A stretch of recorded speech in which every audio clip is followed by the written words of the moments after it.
Bonjour à toutes et à tous. Dans l'actualité de ce jeudi, le calvaire de Plébain se refait une santé. C'est le dernier des 7 calvaires monumentaux bretons à être restaurés et le chantier va durer plusieurs mois. La communication entre le robot Philéa et la sonde Rosetta est possible grâce à une entreprise rennaise. TVR35 a rencontré les inventeurs de ce système de transmission dans l'espace. Et puis récolter des fonds pour améliorer l'accueil des proches de malades, c'est le but de Halte au cancer. L'association organise un concert caritatif ce dimanche à Plougastel.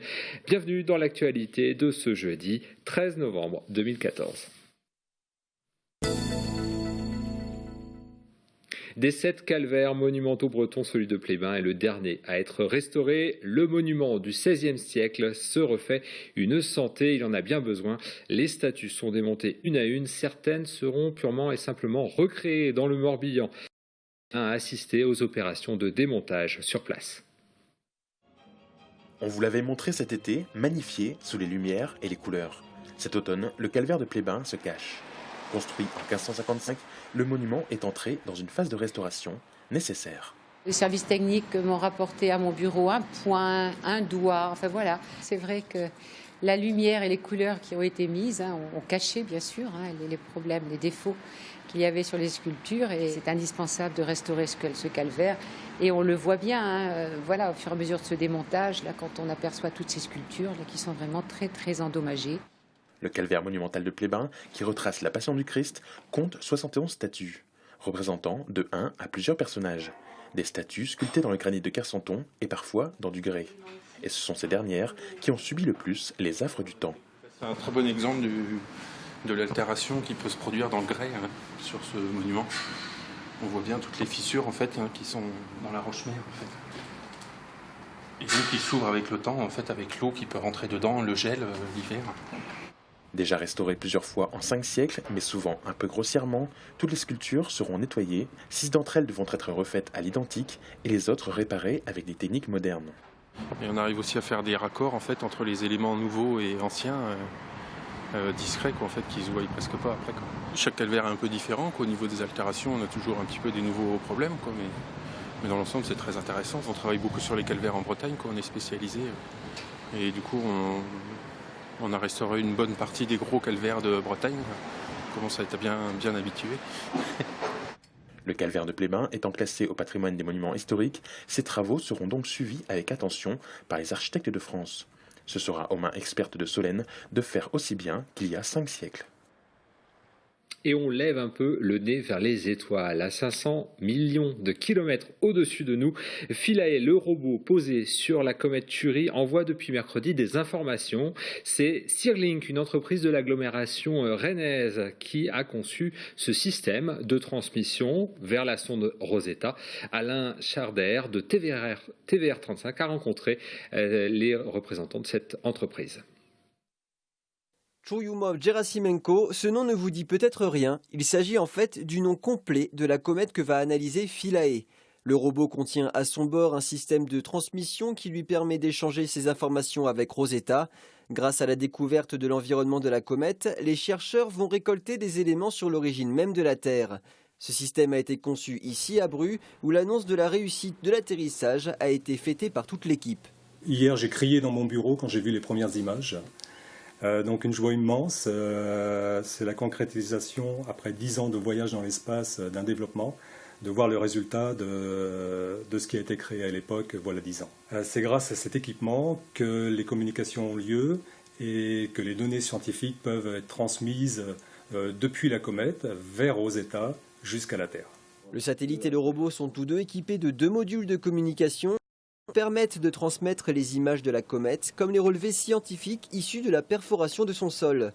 La première photo reçue aujourd'hui montre que le système fonctionne à plus de 500 millions de kilomètres de la Terre, l'aboutissement d'une longue collaboration avec le Centre national d'études spatiales. C'est effectivement le fruit d'un travail qui date de plus de 10 ans avec le CNES et qui se poursuit aujourd'hui. On continue à développer de nouveaux produits pour une nouvelle génération de satellites et donc l'aventure continue. Actuellement, 44 satellites équipés de ce système volent au-dessus de nos têtes. La mission de Philae devrait prendre fin au mois de mars 2015 lorsque la comète arrivera trop près du Soleil. Rosetta, elle, finira sa mission au mois de juillet de l'année prochaine. À Trébrivant, dans le centre-Bretagne, 5 éleveurs de porcs ont ouvert une nurserie en commun depuis 2011. Une installation mal accueillie par le voisinage, mais aussi par les associations environnementales. La justice a donné raison à plusieurs reprises aux opposants et pourtant, la porcherie continue à fonctionner. Les éleveurs ont obtenu une dérogation préfectorale. Reportage d'Anne Burlot en Côte-d'Armor. On la surnomme ici l'usine des 1000 truies. Cette maternité porcine gérée par 5 éleveurs produit 23 000 porcelets par an, dans une région considérée par beaucoup comme le château d'eau de la Bretagne. En 2012, le tribunal administratif de Rennes donne raison aux riverains et aux associations, inquiète des risques potentiels pour l'environnement. Il casse l'arrêté préfectoral autorisant son exploitation. Un jugement confirmé ensuite par la Cour administrative d'appel de Nantes en septembre dernier. Au-delà des nuisances olfactives inhérentes à toute porcherie, il y a des pollutions très importantes au niveau donc de l'eau, de l'air, de la terre, et ce sont des pollutions durables. Seulement le préfet des Côtes-d'Armor, s'appuyant sur un 3e dossier et une nouvelle étude d'impact, dépose un nouvel arrêté en octobre, autorisant le fonctionnement de la maternité porcine de Trébrivant. Ni la préfecture, ni les éleveurs concernés ne souhaitent aujourd'hui s'exprimer sur cette affaire. Quant aux associations de défense de l'environnement, elles ne comprennent pas pourquoi ce nouveau dossier a été validé par les services de l'État, alors qu'il leur semble pire que les 2 précédents.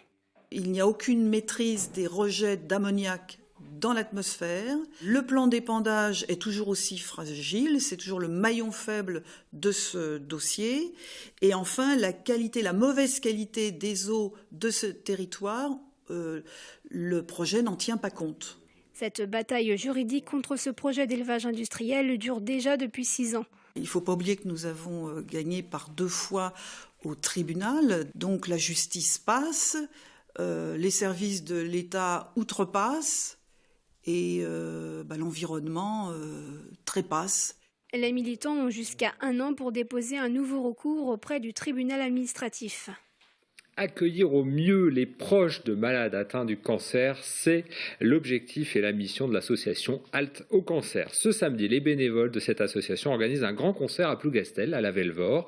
Pour recueillir des fonds, l'argent sert à équiper les locaux du service oncologie de l'hôpital de Brest. Sophie Lecroisier a rencontré les bénévoles et les soignants. Depuis 1 an, le service oncologie du CHU de Brest a la chance d'avoir une salle des familles entièrement rénovée. Un coin nuit avec 2 couchages et un petit salon. Coût des travaux, plus de 7 000 €. Les budgets des CHU sont serrés, alors sans les dons de l'association Alto Cancer, ces changements n'auraient pas pu voir le jour. Je veux souligner tout le travail qu'il y a en amont, toutes les heures, les jours, les semaines de travail pour récolter ces fonds. Améliorer la vie des patients et de leurs familles, c'est le but premier de l'association. Marcel Guardos l'a créée en 2012, suite au décès de son épouse. Dimanche, il organise le 2e concert caritatif de l'association au profit de la lutte contre le cancer. Il espère récolter 6 000 € pour cette fois-ci refaire les sanitaires destinés aux proches des patients. Docteur Lucas, qui est oncologue, nous a dit, voilà, ici on est à l'hôpital sans avoir l'impression d'y être. Si on ne savait pas qu'on était à l'hôpital, mais rien nous dit qu'on y sommes. Et voilà, c'était ça qu'on voulait. Le service oncologie regroupe 22 patients. C'est autant de familles de passage sur lequel il faut aussi veiller. Pour les familles et les amis, c'est aussi un combat. C'est-à-dire qu'on se bat pour aider la personne qu'on aime. On essaye de toujours faire bonne figure. Du coup, on a créé un peu cet espace aussi par rapport à ça pour que les familles, à un moment donné, puissent avoir un endroit de décompression. L'association Alto Cancer a encore plein d'autres projets en tête, comme pourquoi pas la réalisation de plafonds en ciel comme celui-ci, qui a déjà été mis en place dans la salle de radiologie du pôle cancérologie. Pour l'heure, les objectifs se tournent sur le concert caritatif de dimanche. Rendez-vous à 14h30 à la Velvore, à Plougastel d'Aoulas. Allez, un mot de voile pour terminer dans la route du Rhum. Ce jeudi soir, c'est Erwan Leroux sur Fenetrea Cardinal qui devrait atteindre Pointe-à-Pitre. Il se classe premier dans la catégorie multi 50. Les premiers monocoques emmenés par François Gabard sont attendus ce vendredi à Pointe-à-Pitre. Pour tout savoir sur la course, rendez-vous juste après ce JT dans le journal de bord Tirom. Merci de nous avoir suivis. On se retrouve demain à partir de 18h30 pour un nouveau point sur l'information locale et régionale. Bonne soirée à vous et à demain.